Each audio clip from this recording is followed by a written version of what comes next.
Saudara dan saudari terkasih, dimanapun Anda berada, jumpa lagi dengan saya Romo Tedens dalam saluran Warta Kabar Sukacita.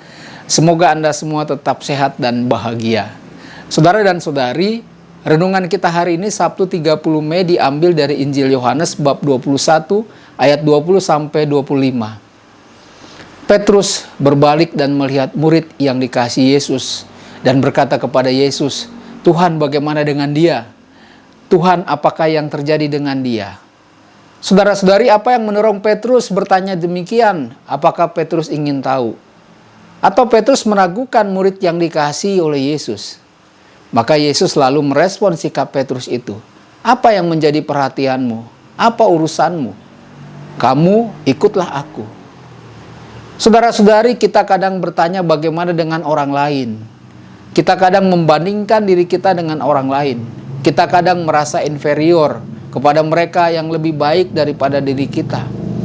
Kita menjadi tertekan karena kita tak memiliki bakat seperti orang lain. Kita kadang berpikir apa yang disebut hadiah atau rahmat dari Allah itu omong kosong belaka. Kita tidak dapat melihat bagaimana diri kita menjadi kudus jika kita selalu iri hati, takut, dan berbeban berat. Saudara dan saudari terkasih, kita memiliki satu misi dalam hidup, yakni menjadi kudus. Namun misi ini akan sulit dicapai ketika kita senantiasa tak bersyukur atas apa yang telah kita terima dari Tuhan. Dan juga bila kita menganggap diri kita sudah mengetahui segalanya.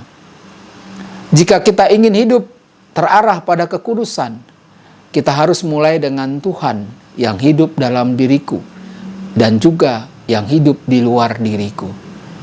Saudara-saudari, Yesus kemudian berkata kepada Petrus, "Ikutilah aku." Perasaan bersalah muncul dalam diri Petrus karena gelisah dan merasa tidak layak karena sudah menyangkal Yesus. Petrus tidak pernah berpikir, saudara-saudari, bahwa itu semua akan terjadi pada dirinya. Petrus berpikir bahwa dirinya pasti mengenal Tuhan. Dia mengatakan bahwa Yesus adalah Mesias, Putra Allah yang hidup. Sampai akhirnya Petrus menjawab 3 kali pertanyaan Yesus bahwa dirinya mengasihi Yesus. Saudara dan saudari terkasih, mengikuti Yesus berarti mengasihi Yesus. Mengasihi Yesus berarti menjalankan misi Yesus dalam hidup kita. Mengasihi Yesus juga berarti mengikutinya tanpa memberikan syarat. Pertanyaannya, apakah ini bisa kita lakukan? Bagi kita sangat berat. Tapi bersama dengan Allah kita bisa melakukannya. Tidak ada yang mustahil bagi Allah. Untuk mengikuti Tuhan Yesus berarti kita mau mengikuti teladannya dalam pikiran, perkataan, dan perbuatan kita. Dengan mengikuti cara Tuhan, kita akan mengenal Tuhan dengan lebih baik. Dan kita akan mengenal diri kita juga dengan lebih baik. Dan dengan demikian, kita juga akan mewujudkan misi yang dipercayakan Tuhan kepada kita dengan baik juga.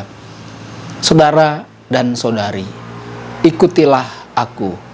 Itulah panggilan Tuhan Yesus kepada kita semua.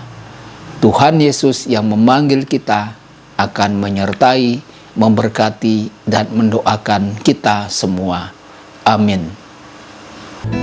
Sabda Allah adalah kebenaran.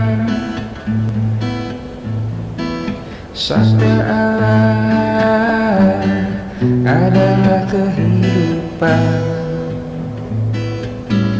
Mari kita mencintainya, mari kita menghayatinya. Ya Tuhan yang ku muliakan, sabda